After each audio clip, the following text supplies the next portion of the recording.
wanita ini mau beli jus yang katanya bisa bikin semua cewek di dunia cantik, tapi malah bahaya banget guys. Jadi awalnya dia itu denger-denger nih guys, kalau misalkan di tempat ini bisa bikin jus kecantikan. Nah tiba-tiba dia kaget banget melihat wanita ini karena ada aura yang berbeda. Nah wanita ini sempat salah ngomong, kamu mau di jus. Tapi terus dia koreksi lagi, dia bilang kamu mau beli jus. Terus dia bilang iya aku mau beli jus dan aku baru pertama kali di sini. Terus ya udah dia masuk aja ke tempat ini kan. Tapi tiba-tiba suasana tuh berbeda banget di dalam tempat ini. Tapi dia masih santai-santai aja. Terus dia menuju ke resepsionisnya. Resepsionisnya suruh dia ngambil tiket yang tadinya warna biru jadi warna merah. Setelah itu dia disuruh nunggu kalau udah antriannya dia baru boleh masuk. Nah di situ dia ketemu sama wanita lain. Nah terus tapi dia bingung banget kenapa wanita itu ngeliatin tiketnya dia terus yang warna merah. Nah pas dia liatin balik ternyata wanita itu tiketnya warna biru. Di situ dia mulai rada-rada nggak nyaman nih sama tempat ini. Sebenarnya tempat ini tuh apa sih? Dan di sini dia mulai berhalusinasi kalau cewek ini kayak monster dan tiba-tiba antrian dia dipanggil. Terus semua wanita di ruang tunggu ini berubah menjadi monster. Di situ dia bingung banget, tapi ternyata hanya halusinasi dia aja. Terus akhirnya nomor antrian dia udah dipanggil nih, nomor 13. Dia segera masuk ke dalam ruangannya, tapi ruangannya berbeda sama ruangan orang lain. Nah gak lama tiba-tiba terdengar suara kayak gergaji gitu. Gak tahu apa yang terjadi di dalam, tapi semua orang yang di depan biasa aja. Terus pas dia keluar, dia itu berubah menjadi cewek yang cantik banget. Tapi ternyata cewek ini bukan dia. Dan cewek yang tadi masuk udah menjadi jus kayak gini. Jadi kalau kamu dapat tiket merah, kamu akan menjadi jusnya. Kalau kamu dapat tiket biru, kamu akan beli jusnya. Satu keluarga tuh stres banget saat tahu anaknya terlahir sebagai seekor putri duyung. Ini benar-benar parah banget guys. Jadi kisahnya wanita ini bernama Melly yang dari lahir dia itu udah menjadi seekor putri duyung. Karena kakinya itu terlihat nempel gitu guys. Bahkan dokter bilang kalau misalkan hidup dia paling cuma 1 tahun doang. Tapi orang tuanya nggak putus asa sama sekali. Dan tetap memperlakukan Melly seperti anak pada normalnya. Sampai akhirnya Melly bisa tumbuh sebagai remaja yang normal, tapi dia mulai malu sama keadaannya. Untungnya ada satu temennya bilang kalau misalkan kamu harus beli kostum putri duyung. Nah setelah dia beli dan pakai, semua orang tuh jadi tertarik banget sama dia. Bahkan sering banget banyak orang yang minta foto sama dia. Tapi kondisi dia makin lama makin parah. Namun setelah dia menjadi putri duyung, tambah lama dia itu tambah sakit guys. Dan kesenangannya dia mulai hilang karena dia harus masuk ke rumah sakit.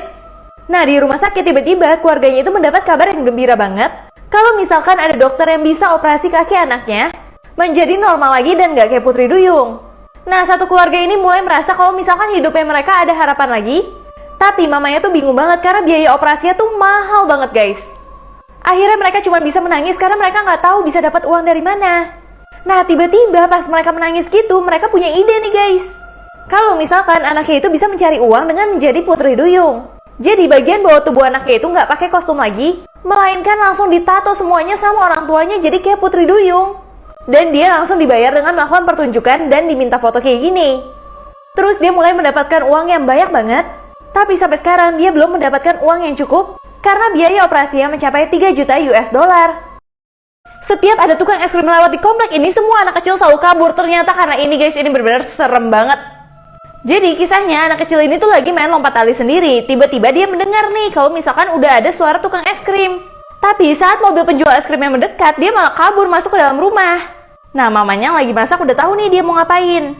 Ternyata dia itu bukan kabur guys, dia itu mau minta dibeliin es krim sama mamanya. Akhirnya setelah udah pasang mukanya memelas, mamanya tuh kasih. Tapi ternyata bayarnya tuh nggak pakai uang, tapi harus dengan jari. Mamanya pun akhirnya kasih jarinya untuk anaknya beli es krim. Dan ternyata papanya juga jarinya udah kayak gini. Akhirnya anaknya langsung buka pintu dan langsung beli es krim. Terus saat dia akhirnya kasih jari itu, penjual es krimnya udah senang banget dan langsung memberikan es krim yang dia mau. Ternyata semua komplek itu udah tahu kalau misalkan penjual es krimnya itu aneh. Kalau nggak dikasih pas dia lewat itu bisa menjadi bahaya yang besar banget. Cowok ini nggak boleh ngomong sama sekali karena sisa 1.500 kata lagi dia bisa meninggal. Ini akhirnya parah banget guys. Jadi awalnya cowok ini ke dokter dan dokter bilang hidup dia tuh cuma tinggal sebentar lagi. Bayangin cuma tinggal 1.500 kata. Saat dia tahu dia malah ngomel-ngomel dan akhirnya tambah lama tambah berkurang katanya. Sampai akhirnya dokter kasih tahu dia kalau kata yang tersisa tinggal 50 kata lagi. Di situ dia udah mulai diem dan akhirnya dia memutuskan untuk pergi. Tapi saat dia pergi dia ngomong thank you ke dokternya dan itu udah ngabisin kata-kata lagi. Sampai dia pulang ke rumah dia cuma punya 46 kata lagi. Sampai ketika dia ketemu istrinya dia itu nggak ngomong sama sekali, dia cuma senyum-senyum, dia ngedip. Itu ngebuat istrinya tuh nggak nyaman banget guys. Tapi yang dia cuma bisa lakuin itu, kadang-kadang dia cuma ngomong satu kata tapi kata-kata itu abstrak gitu. Sampai suatu hari istrinya udah nggak kuat lagi sama dia dan mau untuk berpisah. Dan nasib dia habis ini parah banget. Akhirnya cowok ini diceraikan sama istrinya karena nggak bisa ngomong sama sekali dan sisa kata dia cuma tinggal 40 kataan.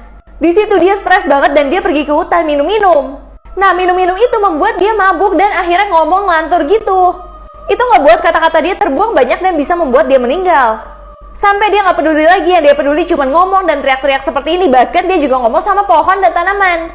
Dan dia nyesel banget pas dia sadar kata-kata dia tuh cuma tinggal satu doang. Terus ini terjadi guys. Pas dia baru sadar dia cuma punya satu kata, yang dia pikirin cuma telepon istrinya untuk ngucapin perpisahan. Tapi saat dia lagi bingung mau ngomong apa ke istrinya, dia belum mencet nomor apa-apa kan, terus operator teleponnya tuh ngomong terus, pencet 2 untuk menunggu, pencet berapa untuk menunggu. Dan itu membuat dia marah banget dan stres. Dan secara nggak sadar dia itu menghabiskan satu kata terakhirnya untuk maki-maki operator teleponnya dan dia meninggal.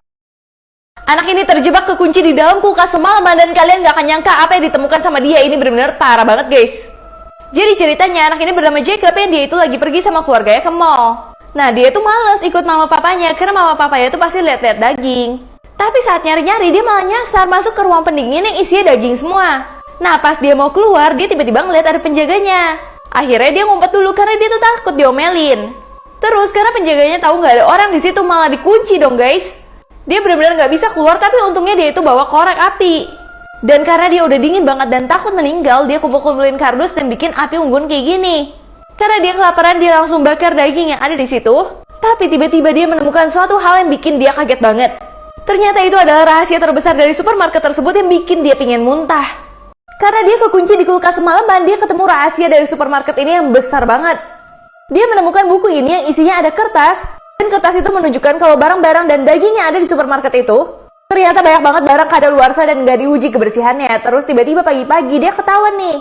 Terus dia langsung dimarahin dan diseret dan dibawa ke kantor direktur supermarketnya. Dan dia diminta untuk membayar ganti rugi karena udah menyelinap ke situ. Tapi dia mengancam untuk bisa menutup supermarket itu dengan membongkar rahasia tersebut.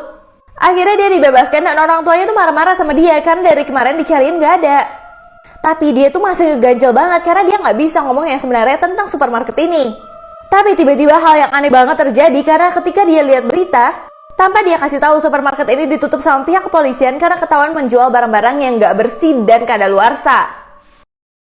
YouTuber ASMR ini lagi nge-live seperti biasa, tapi tiba-tiba semua penonton takut banget karena di belakang dia ada sesuatu. Ini parah banget sih guys.